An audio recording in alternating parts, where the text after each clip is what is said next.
Om Namo Bhagavate Vasudevaya.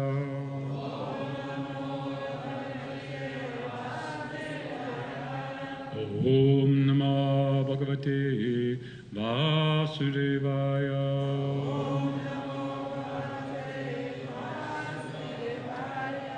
Om Namo Bhagavate Vasudevaya.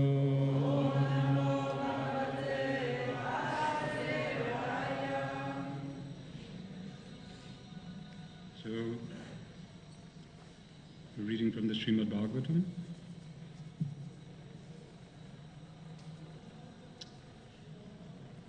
Sixth Canto, Chapter 3, Text 17.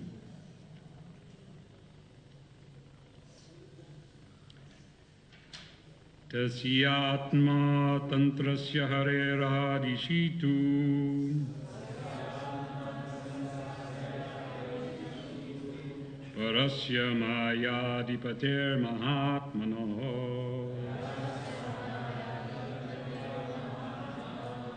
prayena dhuta iha vai manoharas charanti tadrupa gunasvabhava tasyatma tantrasya hareradisitu parasya mayadipater mahatmano prayena dhuta iha vai manoharas charanti tadrupa gunasvabhava tasyatma tantrasya hareradisitu parasya mayadipater mahatmano prayena dhuta iha vai manoharas charanti tadrupa gunasvabhava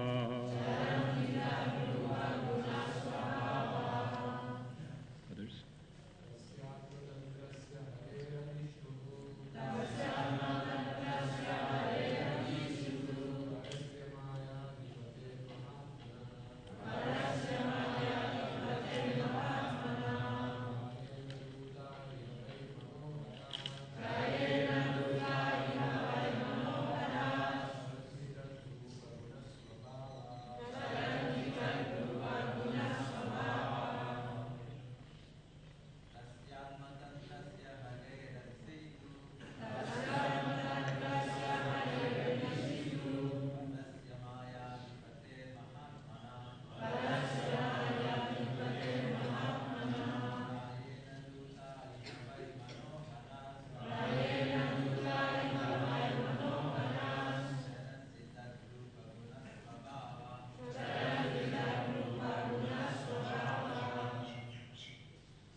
Ladies.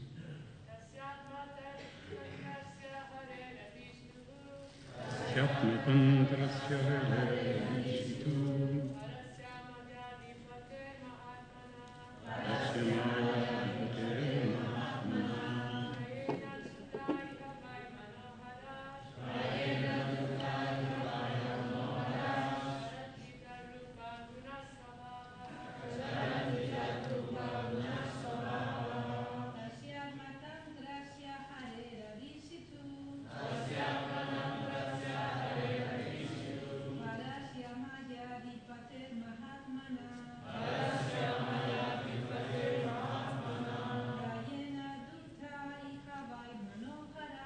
prayena dhuta iha vai manoharas charanti tadrupa gunasvabhava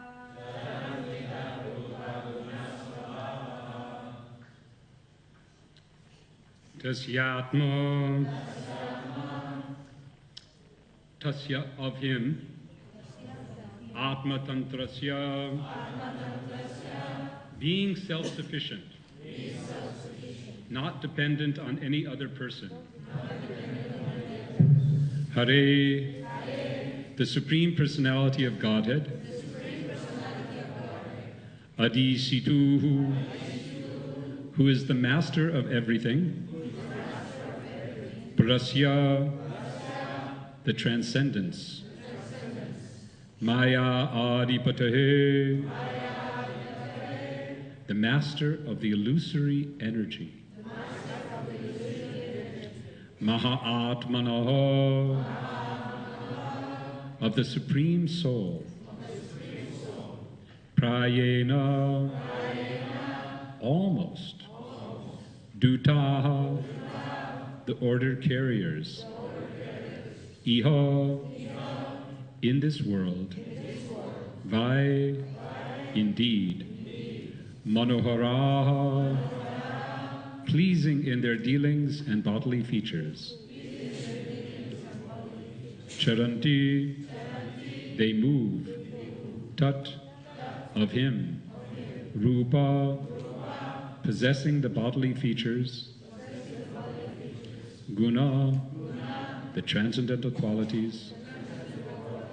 Svabhava, and nature. Translation and purport by His Divine Grace, A.C. Bhaktivedanta Swami, Srila Prabhupada. The Supreme Personality of Godhead is self-sufficient and fully independent. He is the master of everyone and everything, including the illusory energy. He has his form, qualities, and features. And similarly, his order carriers, the Vaishnavas, who are very beautiful, possess bodily features, transcendental qualities, and a transcendental nature almost like his. They always wander within this world with full independence. Purport. Yamaraj was describing the Supreme Personality of Godhead, the Supreme Controller. But the order carriers of Yamaraj were very eager to know about the Vishnudutas, who had defeated them in their encounter with Ajamila. Yamaraj therefore stated that the Vishnudutas resemble the Supreme Personality of Godhead in their bodily features, transcendental qualities, and nature. In other words, the Vishnudutas, or Vaishnavas, are almost as qualified as the Supreme Lord. Yamaraj informed the Yamadutas that the Vishnudutas are no less powerful than Lord Vishnu. Since Vishnu is above Yamaraj, the Vishnudutas are above the Yamadutas. Persons protected by the Vishnudutas, therefore, cannot be touched by the Yamadutas.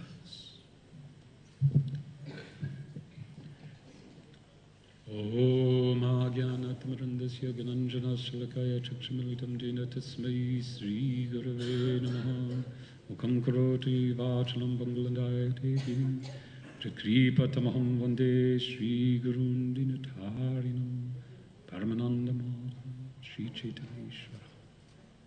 Hare Krishna.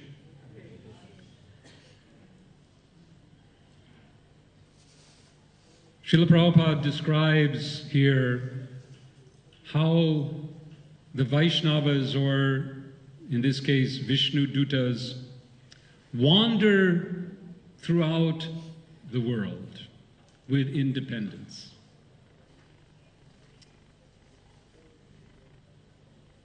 We also are wandering. We're wandering throughout the universes. What does it mean that we're wandering? There's that verse, Brahmanda Brahmeti. Brahmanda is the universe, the Brahmanda. Brahmeti is to wander. I was thinking about this today, and it's interesting that the Bengali word for tourism is Brahmana. Brahmana. Brahmana, or to wander about, it's like a tourist. You're not at home. You're away from your actual home. You really have no defined purpose that you're going to achieve by this wandering about. You're simply trying to find some pleasure somewhere. In this way, people in this world, they go out to tour looking somewhere. They go to Goa, they go to Bali, they go to wherever. Even sometimes they go to places which you wouldn't imagine anyone could find any pleasure. Like on the top, and now here we are all a little bundled up because it's cold out there. But today I know that my brother is in the top of a mountain in Montana in, I don't know, minus 20 degrees weather, trying to eke out some enjoyment from skiing the hills. Crazy. I found myself in the same position in my past, up on the top of a mountain. I don't know how many of you are from cold climates that are skiers. And you find yourself up on the top of the, totally freezing, just completely, why am I here? And yet, zoom down the hill and a little flash of pleasure, adrenaline rush, whatever. So we're Brahma, we're Brahman, we're wandering through this material universe. Like tourists, away from home. We've forgotten our home so far, so long we've been away. We're wandering about, no other business, but trying to find some little pleasure, some little enjoyment in this world, and being frustrated. But we heard, if you just go to that other place, there's another place. Oh, yes, I'm in India, I'm struggling so much. But America, I get to America, the streets are paved with gold, and I'll have, everything will be wonderful. Of course, they're not paved with gold. Same tar that we have here. But so we're wandering. But very, very, very fortunately, we are not the only ones wandering in this world. The Vaishnavas, they also wander in the world. Not specifically looking for you or me. It's not that the Vaishnavas are wandering throughout the world. It's not that Prabhupada came to New York and he was particularly looking for Hayagriva or Mukunda Maharaj. He didn't have their name or their address. He didn't have this particular person in mind. The only name he had was Mr. Agarwal. That's the only name he had. And he didn't know that the wife of Mr. Agarwal, Sally Agarwal, probably didn't even know her name. And yet she was immensely affected by Srila Prabhupada's arrival. So Srila Prabhupada didn't come to New York thinking, well, okay, I have this place to go, I have this to do, I've got this plan, he spoke of his time in the early days that he would go out into the streets of New York wandering. He just described that I would simply wander the street. And through his wandering, through his independent, this is described, Prabhupada describes here that the Vishnu Dutas, the Vaishnava, he actually uses the term Vaishnavas. They always wander within this world with full independence. Now we are not independent in our wandering. What is that verse in Bhagavad Gita? Brahmanya sarvabhutani yantira rudhani mayaya. How does it go? How does it start? Suma, I had it. Huh? Ishvara sarva bhutanam hridesha darduna tishtati. Brahmanya sarvabhutani yantra rudhani mayaya. Right? I thought it was, but I wanted to. So we're not independent in our Brahmanya. We're wandering also. We're wandering about without independence. We are simply being taken around this universe. Like on a machine, as passengers. This tour bus is being driven by the Lord. And He takes us here, He takes us there, He shows us the whole place because we're looking, and we have some desire. We say, oh, let me see that place, let me see this. And then the Lord takes us according to His will. And sometimes He shows us things which we, oh, wait a minute, I didn't want that. Hold on, I wanted the pleasure places. I didn't want to get hit by a tsunami. I didn't want to be cast into all this anxiety. Why are you taking me here? But no, this is part of the tour. It's in the package. This tour package we've signed on for has got a big mix of elements, and you can't get away from the whole package. But the Vaishnavas, the pure devotees, they are also wandering in this world, but independently. Independently meaning that they're wandering fully under the direction of the Lord in a positive way. Everyone is under the direction of the Lord. But they are intimately connected with that direction. They're aware of that direction. They are independently connecting themselves with the desire of Krishna. We are dependent. We are without independence. We are forced into this wander. But these devotees, Srila Prabhupada, didn't have to come to America. He wasn't forced by karma or any other thing to come onto that boat nearly 50 years ago this year. This is now the year 2015. In August, 50 years ago, Srila Prabhupada came here to Mayapur. He took the blessings of his Guru Maharaj. He traveled to Calcutta,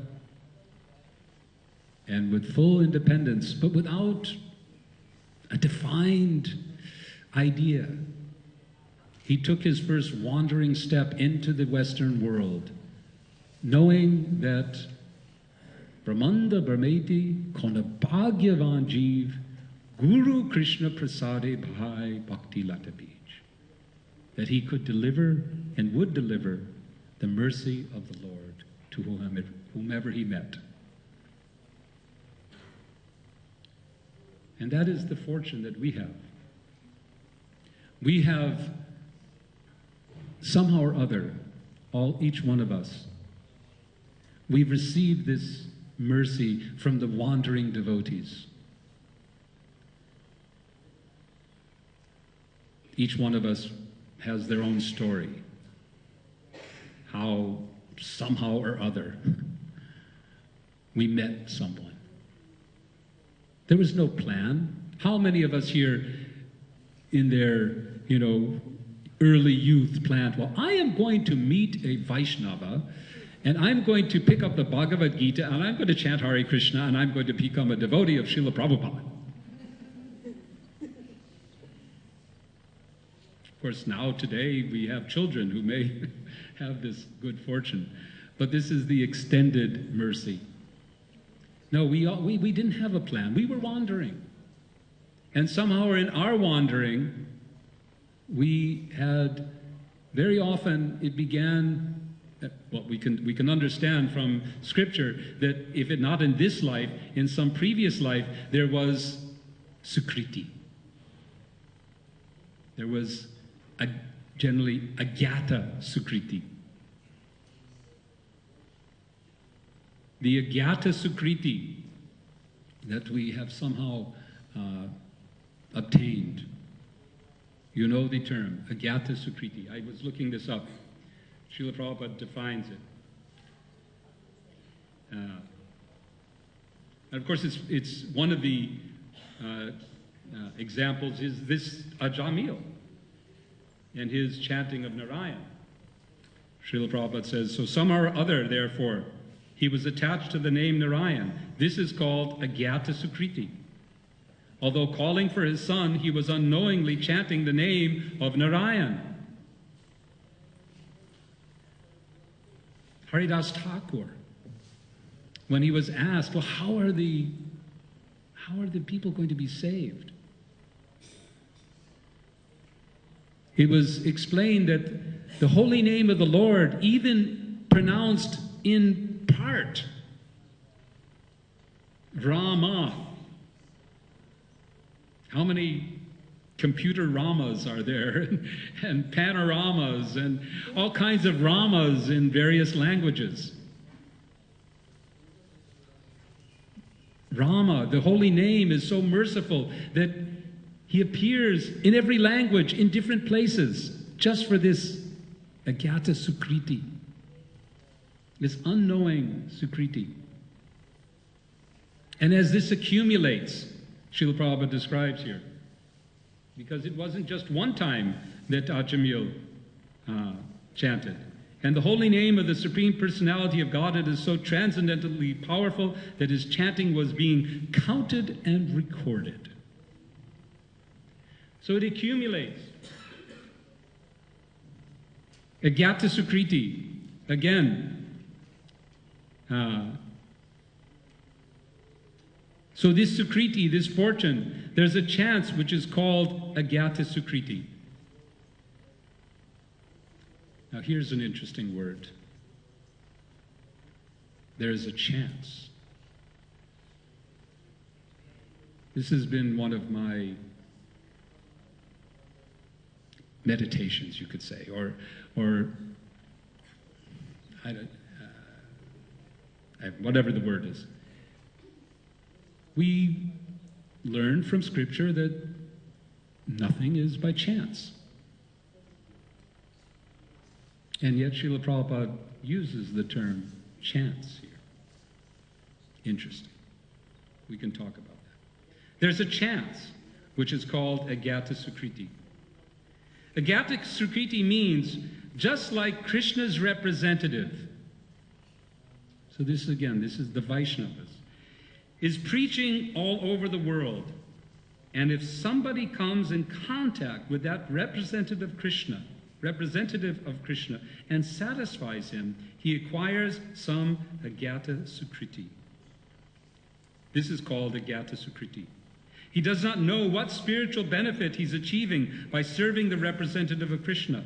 He does not know, but he acquires it imperceptibly. This is called Agyata Sukriti.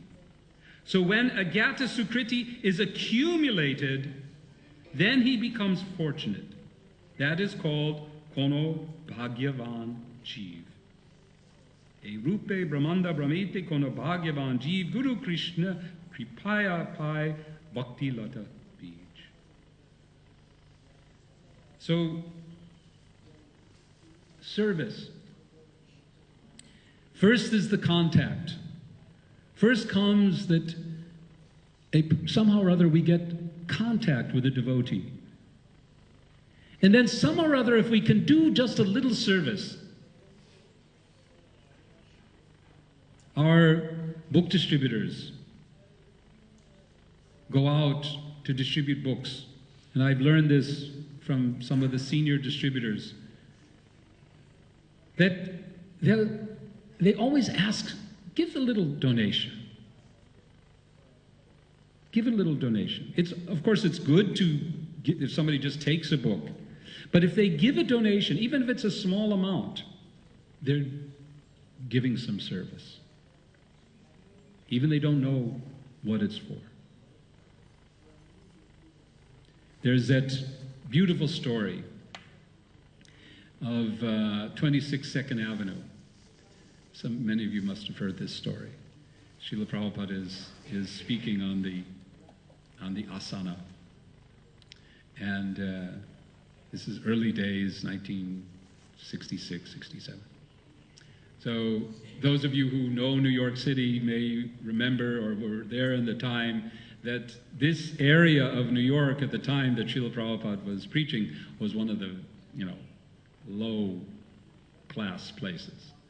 And it was known as a place for, the American term is wino, drunkards, alcoholics who slept on the street and just were completely taken over by their addictions and generally smelled very bad.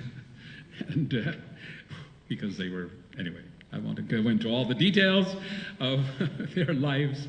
But anyhow, here's Srila Prabhupada, he's sitting on the Vyasa, he's talking, and one of these disheveled, dirty, smelly individuals opens or walks in, comes over to the side, there's a little sink in the side, and from his dirty coat he pulls out a few rolls of toilet paper.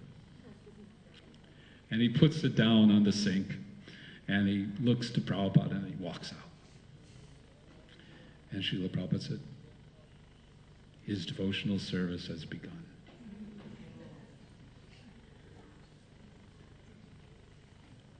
I doubt very much he knew anything. He just thought, oh, he's a nice man, he's an older man, he could, let me give it to the old man over there. Most likely didn't think, well, this is a Swami from India who's in the Gaudiya Vaishnava tradition and it is going to deliver the world with the chanting of Hare Krishna. He just thought, let me do something. And that little service began his devotional life. So we also, somehow, somewhere, we can all understand that sometime, maybe it was in this life, maybe it was in a previous life, maybe in many, many, many previous lives, somehow or other, we gave some service to the Lord and his devotees, unknowingly, knowingly or unknowingly. And as this Sukriti develops, then what happens? Guru Krishna Prasade Pai Bhakti Lata Bij. Bhagyavan, the fortune comes. And then just as in the previous verse, yesterday our speaker gave us very wonderful discussion about kirtan, but we didn't really discuss much about the verse. And here, the previous verse talks especially about how the super soul, how Krishna within is directing our activities. Ishvara sarvabhutani. Rideshe Arjuna Tishtari. That the Lord is in our hearts. Rideshe Arjuna Tishtari. And directing us. Now we don't see how he's directing us. That's described here. As the different limbs of the body cannot see the eyes, the living entities cannot see the Supreme Lord, who is situated as the super soul in everyone's heart. So we can't see how the Lord is directing us. In the same way, we don't, if you put yourself, if you think that I'm a leg, this is the example here, you don't perceive the eyes, but the eyes direct. That's Prabhupada's analogy here. A little esoteric. But we are not seeing, however, Krishna is seeing that when this fortune, when this accumulated sukriti, when all of this fortune builds up, then he comes. He comes, he brings us into contact, Guru and Krishna. Krishna and Guru, by their mercy, they plant the seed of bhakti. So we have this progression, Sukriti, then Shraddha. The seed of bhakti begins with Shraddha. Tadao Shraddha, Tadao Sadhu Sangha. So, but before the Shraddha comes the Sukriti. And the Sukriti takes place by the mercy of the wandering Vaishnavas. The Vaishnavas wander this world. The devotees, they go out. They go out to the streets. They go door to door. Nityananda Prabhu and Haridas Thakur from here, they went out just door to door. Not planning, oh, I'm going to go see this particular gentleman. No, just, here's a door, knock on it.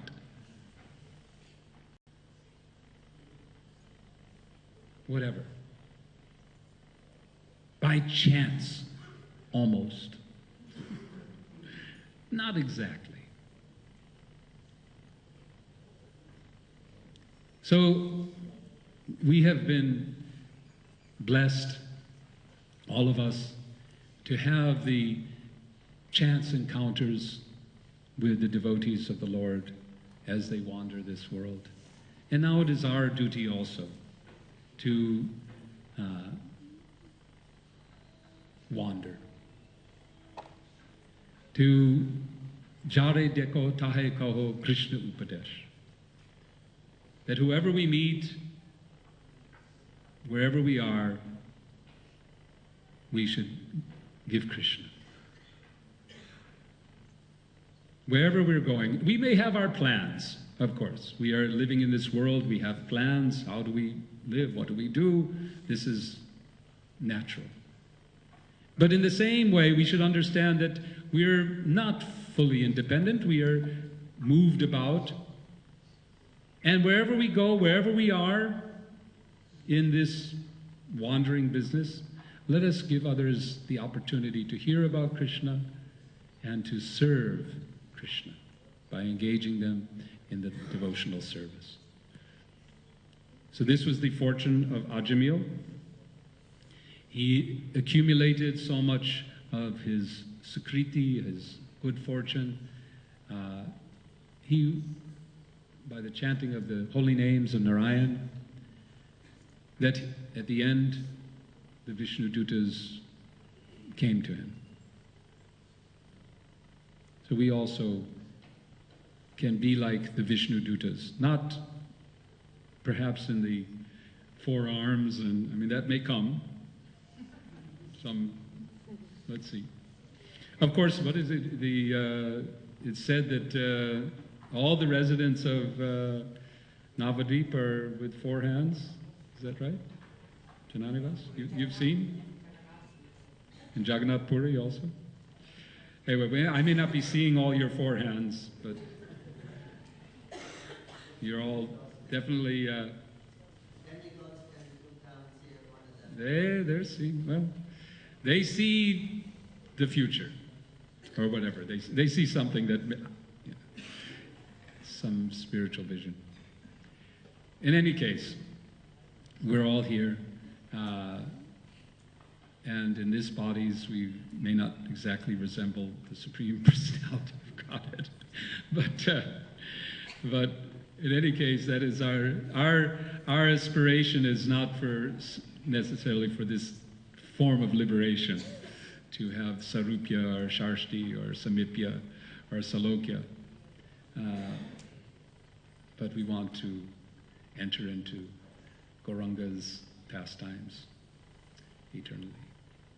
In any case, so wherever we are, whatever we do, let us try to give Krishna and to, in this way, serve, be also dutas, be messengers. Be messengers of the Lord. Message carriers. We've received the message, the good news.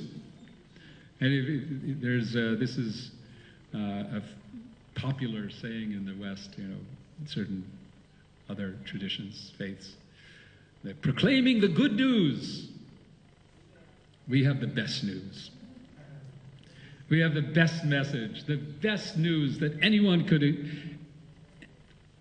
It's so extraordinarily good news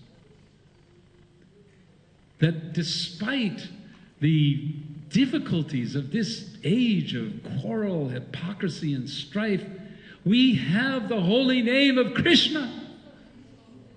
What better news? Krishna himself. The all-attractive personality of God that has made himself fully available right here, now, today, in his holy name for you. The good news, the best news.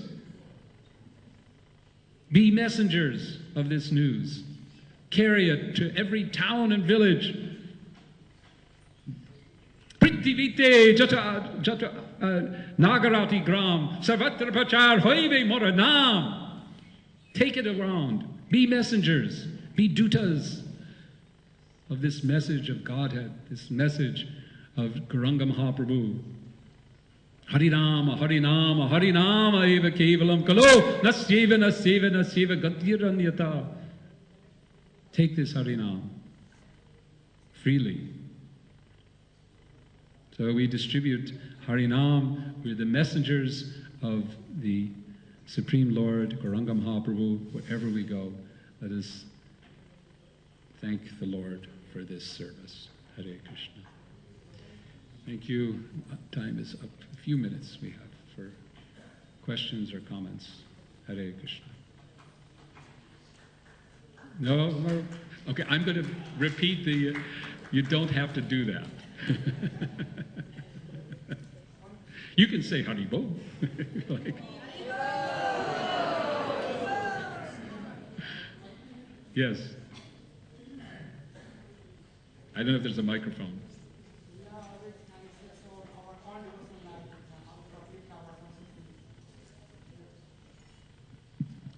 But as you told that we should be a messenger to give others Krishna, but that genuine compassion doesn't come in heart or mind. So how we can develop that mood?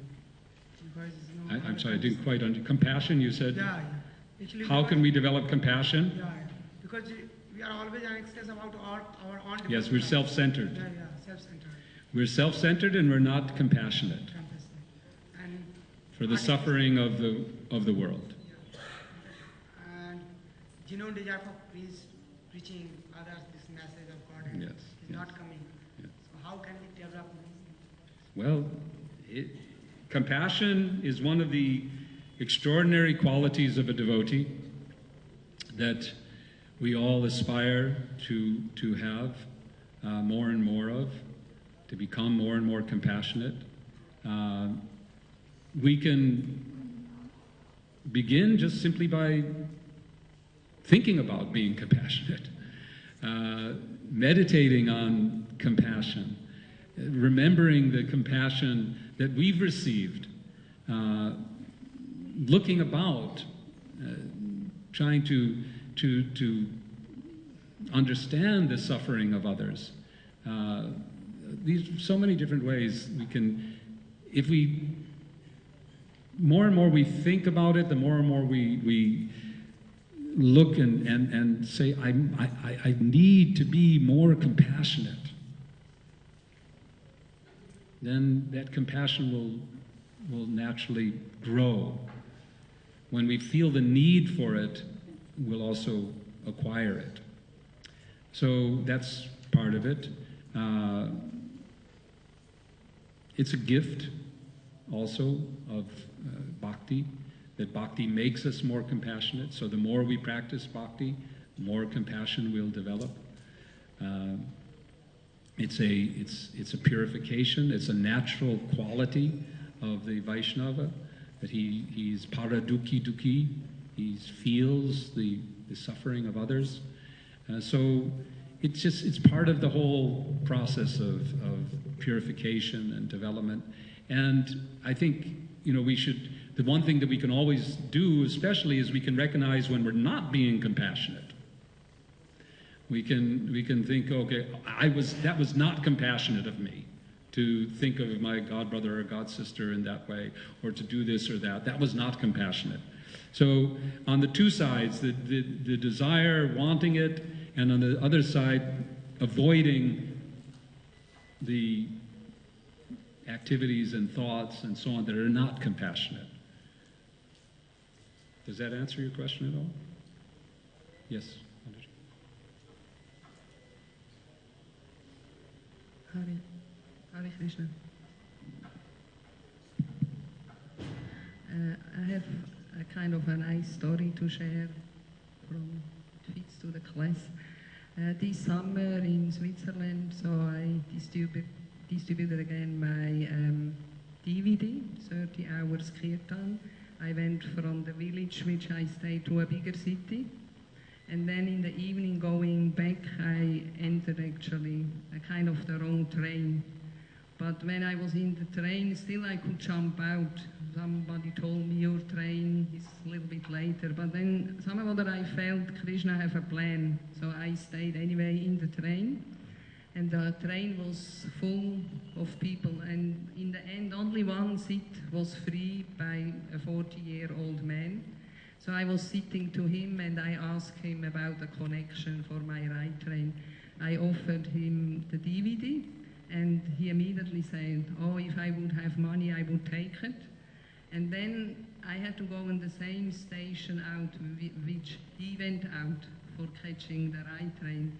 So we went quickly to an ATM. He gave me 30 Swiss francs, which is a lot for one DVD. And he said actually he's very interested in the philosophy, etc. If he can meet me again. Then I gave him quickly my telephone number. After a week I got an SMS. We met each other on Srila Prabhupada's Appearance Day. And as a gift I brought him Prabhupada Lilamrita. And so I wrote there, Prabhupada, and this book is very dear to me. I hope it finds a place in your heart. So we met, and on Prabhupada's Appearance Day, I went to the temple. I felt a little guilty, but so I had a Srimad Bhagavatam set with me. I asked him, do you like to read? And he said yes. So I explained the set, and he took the full Srimad Bhagavatam set with him. And just today I got a letter. He would like to come and visit Mayapur. So your missed train, your missed stop results in this great fortune. So you were wandering, he was wandering, and the two wanderers come together and magic. Yes? Simply because it also struck me so much, the idea that devotees are fully independent. Because we hear, you mentioned something, but I would like if you could develop a bit more about the relation there is between being fully surrendered to Krishna and at the same time being fully independent. The measure, the devotee's independence is in surrender. The devotee becomes independent by surrendering to Krishna, because the devotee chooses to surrender to Krishna. We surrender to, in all cases we have to surrender. We're either surrendered to Krishna or we're surrendered to his illusory energy. But when we're surrendered to his illusory energy, we think that we're independent. We don't understand that our surrender to the illusory energy has actually been imposed on us by karma, by our karmic situation. Our consciousness is asleep. We're asleep to our actual nature. And we're forced by nature, by the three modes of nature, to act according to karma. So we have actually no independence, although we are thinking so. But when we choose independently, out of the heart, out of the soul, to surrender to Krishna, then we're actually exercising and becoming independent, in the sense that we're independent of the dictates of this material world, and now we're being engaged in Krishna's service with full independence, with love, not forced. We're not forced to be serving Krishna. We're serving Krishna. We're surrendering. Our surrender is not that we've been locked up, that we've been caught by the police and put in chains and thrown in jail. No, we raise the flag ourselves. I surrender to you, Krishna. Now you engage me. So that is the expression of our actual freedom. We become free through surrendering. Of course, it seems paradoxical. How do you become free by giving up your freedom or surrendering to someone? How do you become free? But you do, because you become free of the prison of the material world. You become free from the force of material nature. And you come under the shelter of Krishna, who gives us, see, this is where the independence comes in also. And why I believe that Srila Prabhupada uses the term chance here.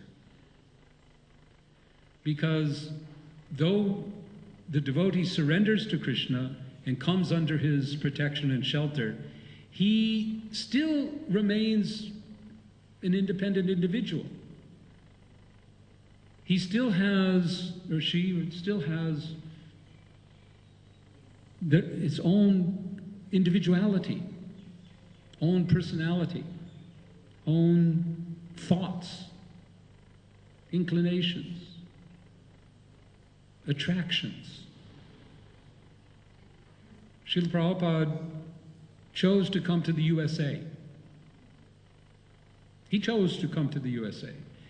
Others were advising him to go to London, or because that was but he thought, I'll go to America. Now, was this thought put in him by Krishna and just, you're going to go to America, so I'm going to make you think that you're going to go to America? Or did this come out from his natural personality? Because we don't know exactly. But we do know that we have personality. We know that we're all individuals. We know that we have independent desires and thoughts. And when those independent desires and thoughts become connected to the will of Krishna, then we're surrendered. We're under his shelter.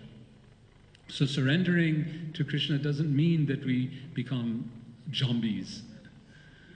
My wife tells a story about Prabhupada talking about that. And there's always some desire in the living entity. So when the desire becomes pure to serve the Lord, that's the state of surrender. We give up other desires, and we have only that one desire. Then we're surrendered to Krishna. And then when that desire manifests according to different circumstances, we choose, again, independently, to go here, to go there, as Krishna presents opportunities. Then somehow or other things happen. So it seems to be that, to me at least, that this is what Srila Prabhupada is meaning by chance. That because the devotees have independence, the Vishnu Dutas or whoever because they are, their desires are their own. You can't, they happen. And the result of that is that you somehow may get contact with a devotee. Because the devotees do wander. They wander. They, without knowing where they're going, they go. Because of their desire to serve Krishna. And then out of that desire, that wandering, then sometimes they'll just connect with you. So it's a play of sukriti and karma and chance and desires and independence of the devotees. It all works out so that we all get connection with Krishna. So that's my understanding. Now it's very, as you say, it's difficult paradigm. Surrender, but free, independent, not independent. Krishna, where is the line? But this will come more and more as we experience, as our spiritual personality begins to manifest, our spiritual identities, then that we'll find ourselves attracted to certain aspects of Krishna's pastimes more than others. This was spoken of yesterday, how someone is attracted to Krishna Balaram's Leela, different attractions begin to develop. And then this is independent. This is not being, Krishna's go, okay, well, I'm going to make you this or that. No, somehow it's in us, and it starts to come out. And then we start to experience our actual our true independent being as servants of Krishna. Does that answer your question at all? Okay. Well, it's 9 o'clock, so I suppose we should end here. Thank you. Hare Krishna, Hare Hare Bol.